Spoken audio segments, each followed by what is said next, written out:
তুমি গরিব আসসালামু লোক আলাইকুম যে আমার গাইস। জুতো পরিষ্কার করে। তুমি ভিডিওটা কি করে ভাবলে যে আমি তোমাকে বিয়ে করব? শোনেন। ভিডিওতে কি সম্পূর্ণ বলে? মণ্ডপে একটা অদ্ভুত নীরবতা ছড়িয়ে পড়ল, ভিডিওটার গল্প যদি যেন ভালো লাগে সময় লাইক, নিজেই শেয়ার, থমকে সাবস্ক্রাইব গেছে। করে দিবেন চ্যানেলটা। ড্রামের বাজনা হঠাৎ থেমে গেল এবং শেহনাইয়ের সুরও আকাশে মিলিয়ে গেল। আত্মীয় স্বজনদের ফিসফিসেনি এক নিমেষে নীরবতায় রূপান্তরিত হল, এবং অর্জুন সেহরা পরে হাতে বরমালা ধরে পাথরের মূর্তির মতো দাঁড়িয়ে রইল। তার চোখে কোনো অশ্রু ছিল না, শুধু একটা জ্বলন্ত আগুন জ্বলছিল, এমন আগুন যা হয়তো মানুষকে ছাই করে দেয় অথবা তাকে খাঁটি সোনায় রূপান্তরিত করে। আজ ছিল তার বিয়ের বরযাত্রা, শৈশব থেকে দেখা স্বপ্নের সেই বিশেষ দিন। তার মা তার পুরনো শাড়ি বন্ধক রেখে তার শেরওয়ানি তৈরি করিয়েছিল।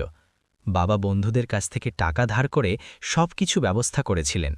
ছোট বোন, তুমি গরিব লোক যে আমার জুতো পরিষ্কার